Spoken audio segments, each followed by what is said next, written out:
Shalom. Welcome. Hey people. Let's just jump right into it. Today I want to come back again with another recommendation. So this is another book review. You may be able to tell by the title or whatnot, but nonetheless, I want to talk about this book. This book is one of the best books I've ever read. Let me just, before you're looking at it, it's like, oh, it's just a book on the tarot. What's so good about that? Tarot is one of those subjects. It's one of the ones that's been co-opted and brutalized by the New Age movement the most. There's so much wank on the tarot now. There are too many books. So what's the difference between those books and this book? Why did this impact me the way it did?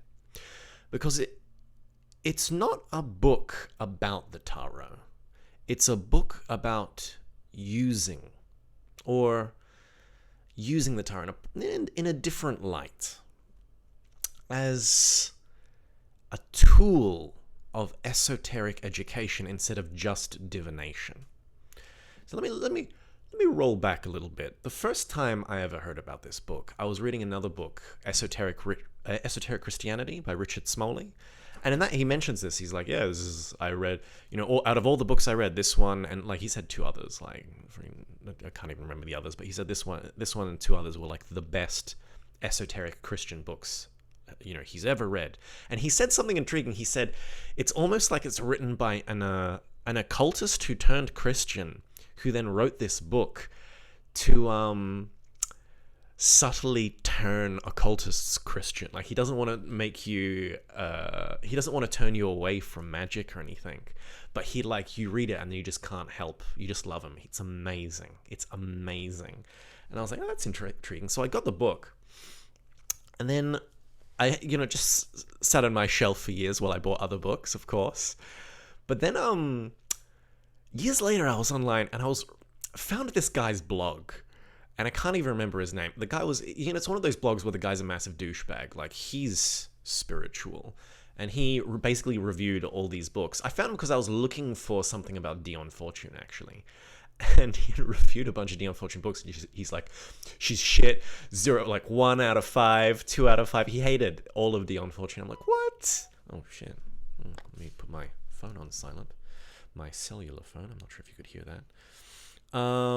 Maybe you couldn't, but it'll distract me nonetheless. He was just shitting on Dion Fortune. I'm like, what? And then I looked at some of the other things, because some of the other things he wrote about other people, and I'm like, he shits on this guy, doesn't like this guy, doesn't like Manly P. Hall. Like, Manly P. Hall's dated now for sure, but you can't hate Manly P. Hall. And he's just like, one sucks. I'm like, come on, man. And I got curious, and I was like, is there anything that this guy actually liked? And so I scrolled and tried to find, and he only 5-starred one book, and it was this book. And he just, all of his other reviews are like, this person doesn't know what they're talking about. And this one, he's just like, I'm blown away. I cannot speak. Thank you, my unknown friend. He says unknown friend because in this book, the author prefaces, each chapter is a letter addressed to you. And he says, hello, my unknown friend. Now we'll talk about this subject, basically. It's a nice little book. It creates a relationship with the author. So the author, it was written by Anonymous, in inverted commas. They know who it is now, but the reason why, the story goes, the guy who wrote it didn't want a cult of personality. So he kind of handed the manuscript off and just said, publish it after I'm dead. So the idea is he died, and so people can't worship him. And then it was also anonymous. So, it took a while, I guess, before people found out who it was. But he did that. But also, he wanted to create a book that had enough in it, enough doctrine, enough practices, enough philosophy, enough mysticism, enough magic, for someone to read and study, internalize, contemplate, and practice to the degree that they can awaken and then find him, the author, in the internal worlds, so that they can continue their education. So that was his goal with writing the book. So whether that happens to you or not, I guess is up to the person, but that was the reason he made this book. Now, the other thing I got to mention is about tarot. Everyone thinks of tarot as the cards and they're just divination. I think I've mentioned it before, but there's a story in the Western occult scene. I think it's a Franz Barden story, but nonetheless. The idea is the true origin of the tarot doesn't come from gypsies or not even Egypt. It comes through Egypt and perhaps gypsies or through the Knights Templar and things like that. You know, they hid their mysteries behind cards. Franz Barden goes back further than everyone, allegedly. I should stop saying Franz Barden because I'm not sure if it was his quote or not. But nonetheless, this story I first heard associated with Franz Barden, at least. Supposedly, in ancient Atlantis, before the Great Fall and everything collapsed, the sages saw where everything was going, and they realized that everything was going to collapse. So they encoded all of their science and magic into a book with 78 pages and ensured that that would survive the deluge of Atlantis. This book was taken and around places, and maybe that's where it connects to like Egypt. And so it was in Egypt, it was further synthesized, the 78 pages into 78 plates, 78 symbols. So in other words, the knowledge can then be perpetuated mimetically. And also then the unworthy cannot obtain it. Only those people of certain qualities can look at the plates, look at the images, and draw out of those images that knowledge. So, and then, through Egypt, blah, blah, blah, and then we get the tarot. So the tarot, what is the tarot? The tarot is a deck of divination, it's a deck of cards that can be used as an oracle or a divinatory tool. But the truth is, how it's used in esoteric societies and esoteric schools is, really the tarot is used as a book, or what the tarot is, what a book is to the intellect, the tarot is to the heart. It is to educate you internally. So the idea, once again, with like art, art can be subjective or it can be objective. It can be embedded with something. So multiple people view the art and they come away with the same thing. So in this sense, art can be injected with something then transcendental. Something that's too difficult to explain can be injected into art, and then this is the idea of esoteric art. Then in experiencing it and contemplating it, something of that mystical experience or deep insight or mysticism or magic can be transferred to a person. So, and this is why it's important to read great mythologies and folk tales and fairy tales still, even after all this time, because in those things are embedded great occult mysteries. So this is what the tarot is, and this is how he uses the book. So the book is literally 22 chapters. It's just the major arcana. And he basically just goes through, one after the other, the cards. And he describes the cards, but really he uses the cards as a launching pad to talk about diverse esoteric subjects.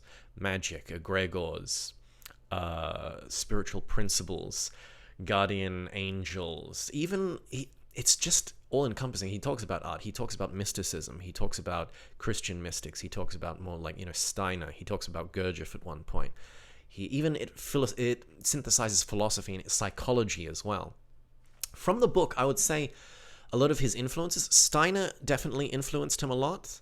Carl Jung. It's interesting, in Carl Jung, and he's also clearly read Alfred Adler as well, and Freud, and he's digested them and understood them. He mentions he's got political takes. He mentions Marx in this as well, and things like that. I was like, oh, okay. I won't mention what light he says it in. You'll see he's a nice guy all around. Like the things he says about Gurdjieff, he disagrees with Gurdjieff, but he's not like Gurdjieff trash, don't read. He's like, you should read Gurdjieff, and also this is how I disagree with him. And it's interesting. So I don't agree with everything in this book either, but it's monumental. It is this book. You could literally create you could create a group around, or you could form a group around it, like just people who meet and like you read the chapter together, or you pre-read it and then you go and you just meditate on the card together and you exchange experiences or something like that.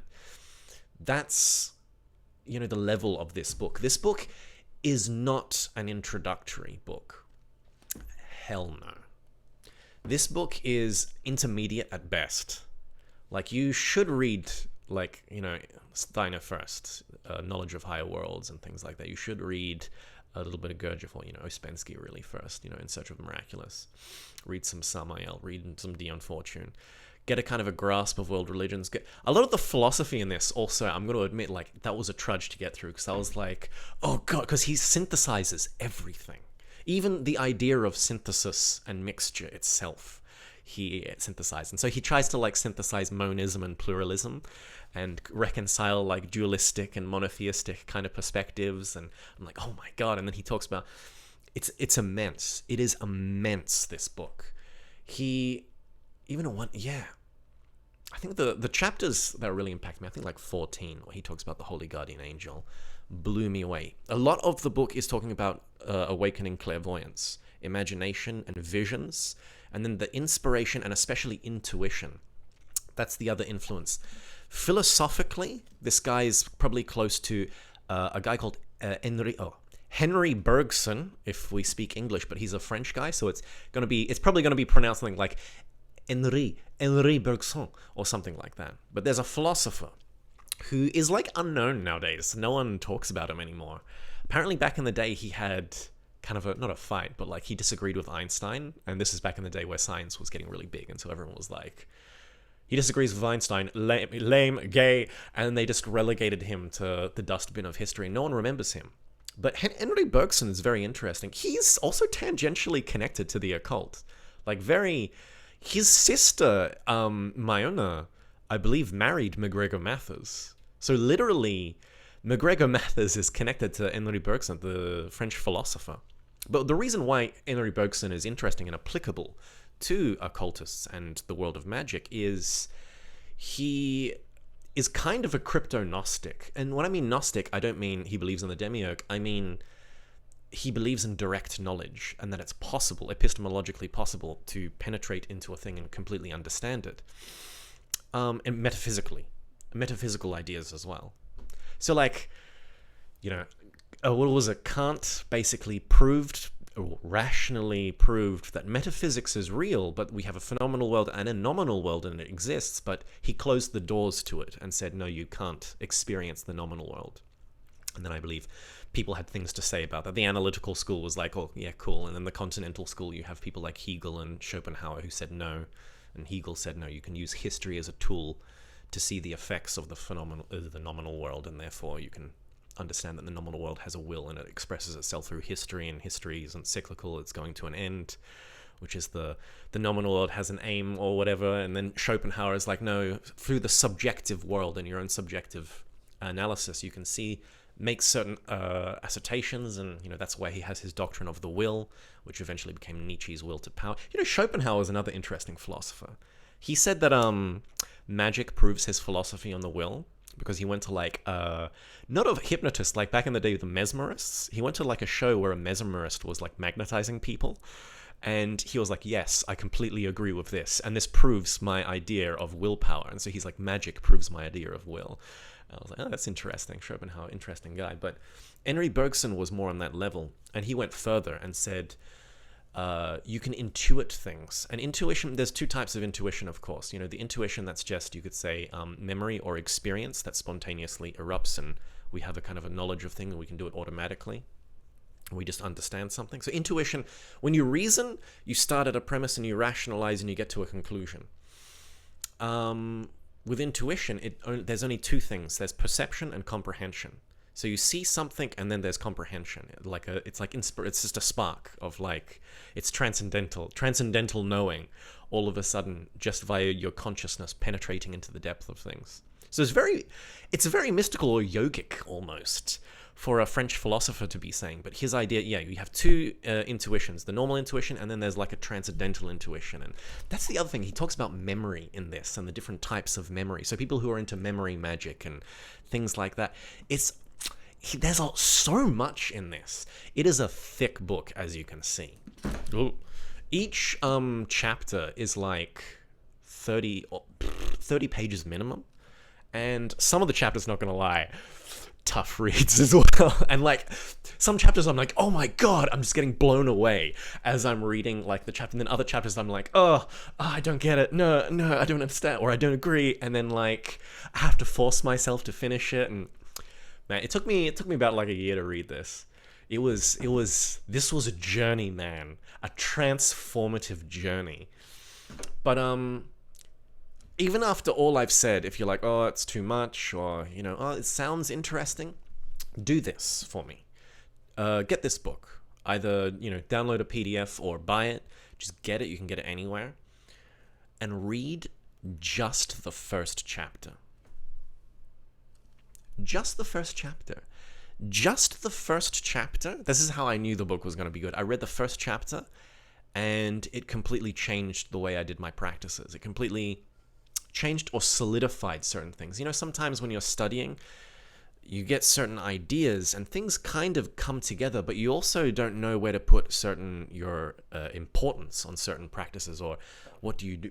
You know, there's certain basic things and people don't want to do the basics, or but what's kind of important, you know, how do you... That first chapter, the magician card, oh baby, trust me. Anyway, this book is a 10 out of 10, 5 out of 5. Friggin' this eggplant emoji, however you rate things, this book is it.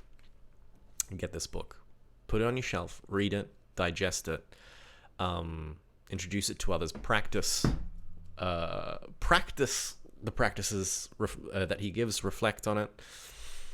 I liked one thing he did say right at the end. I'll end this little recording here, but it's a little video here. But I'll say one thing he did say is, whatever you do with my teachings, do not start a movement. This world doesn't need another movement, another ism. And I was like, yes, fantastic. Just his ideas on initiation, just clairvoyance.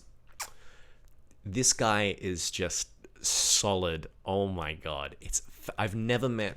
the few people I have met who have read this book, I've all just said the same thing, like, oh, one of my favorite, but like, so good. It is so good. Unbelievably written. Must read, hands down. That's all I can say.